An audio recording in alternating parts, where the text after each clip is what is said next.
ओम सभी को शुभ नमस्ते सज्जनों। आज हम सामवेद का 292वां मंत्र है, जिसका शीर्षक है पिता व भाई से बढ़कर माता के समान।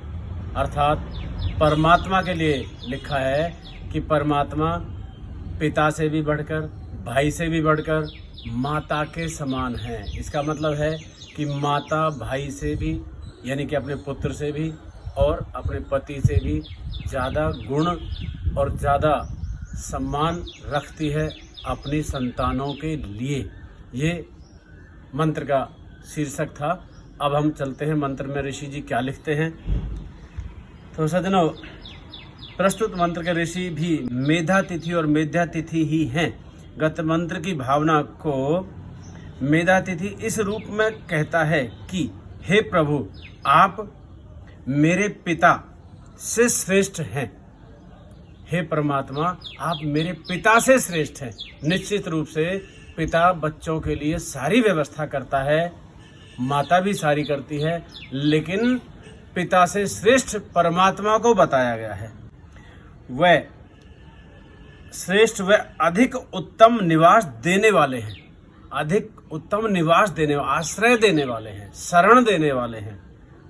यदि मैं कहूँ कि आप मेरे पिता हैं, यदि मैं परमात्मा को यूं कहूँ कि आप मेरे पिता हैं, तो थोड़ा सा न्याय नहीं हो पाएगा, उनका दर्जा कम हो जाता है। तो मैं आपका ठीक वर्णन नहीं कर रहा, आपकी व्याख्या ठीक नहीं कर पा रहा, आपकी जो तुलना है तुलनात्मक ढंग से तुलना ठीक नहीं कर पा रहा। पिता में कुछ स्वार्थ की भावना काम कर रही होती है।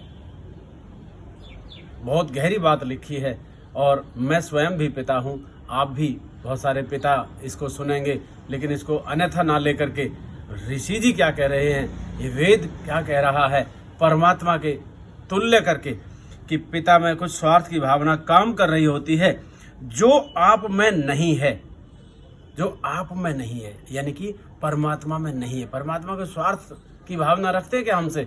पिता तो रखता है बहुत सारी, कि बुढ़ापे का सहारा बनेगा मेरा ये संतान, मेरा ये बेटा, मेरी ये पुत्री। यह ठीक है कि एक भाई में स्वार्थ की भावना न होकर एकता की भावना होती है। भाई में स्वार्थ की भावना न होकर एकता की भावना होती है, ये भी बिल्कुल ठीक है। परंतु वह भी विवाहित होकर वह अन्य किसी परिस्थितिवश भिन्न स्वार्थ वाला हो जाता है। विवाह के पश्चात जब बंटवारे होते हैं, जब संपत्ति का और दूसरी जो घर की चीजें हैं उनका बंटवारा होता है, तब भिन्न स्वभाव वाले हो जाते हैं और भिन्न भिन्न स्वार्थ वाले हो जाते हैं।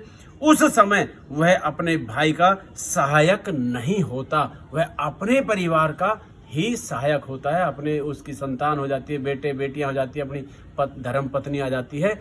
ऐसी अवस्था में वो भाई का उतना सहायक नहीं हो पाता जितना कि पहले था। तो पक्षपात यानी कि थोड़ा सा भेद अवश्य आ जाता है।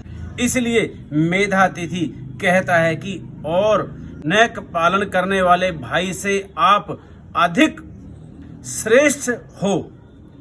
अर्थात उस समय जो भाई सहयोग नहीं कर पाता, जब वो स्वयं अलग हो जाते हैं, अपने परिवार की व्यवस्थाएं ही देखता है, तब भाई की उतनी मदद नहीं कर पाता।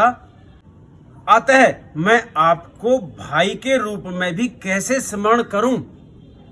हे प्रभु, आप तो मुझे उसी प्रकार बसाने वाले हैं जैसे कि मेरी माता जैसे संतान को बसाने वाली है, प्रेम करने वाली है, वात्सल्य और स्नेह देने वाली है।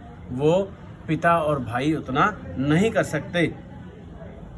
जैसे कि मेरी माता और आप समान रूप से निस्वार्थ भाव से, माँ भी निस्वार्थ भाव से सेवा करती है, बच्चों का लालन पालन करती है। निस्वार्थ भाव से मुझे मुसीबतों से बचाते हो। परमात्मा हमें हर पल हर क्षण मुसीबतों से बचाते हैं, हमारी रक्षा करते हैं, हमारा पालन पोषण करते हैं। वैसे ही माँ का दर्जा यहाँ वेद में दिया गया है। यह ठीक है कि सांसारिक माता में भी अल्प शक्ति के कारण सहायता देने की शक्ति सीमित है। सांसारिक जो माता है उसमें अल्प शक्ति होती है, उतनी सामर्थ्य नहीं होती, तो उनकी सहायता देने की शक्ति सीमित है, परंतु अधिक से अधिक निस्वार्थता, अधिक से अधिक निस्वार्थता उसी के प्रेम में है। अतः मैं आपको माता के रूप में स्मरण करता हूँ। परमात्मा के लिए आ रहा है कि हे परमात्मा, मैं आपको माता के रूप में स्मरण करता हूँ, माता के स्वरूप में आपका स्वरूप देखता हूँ।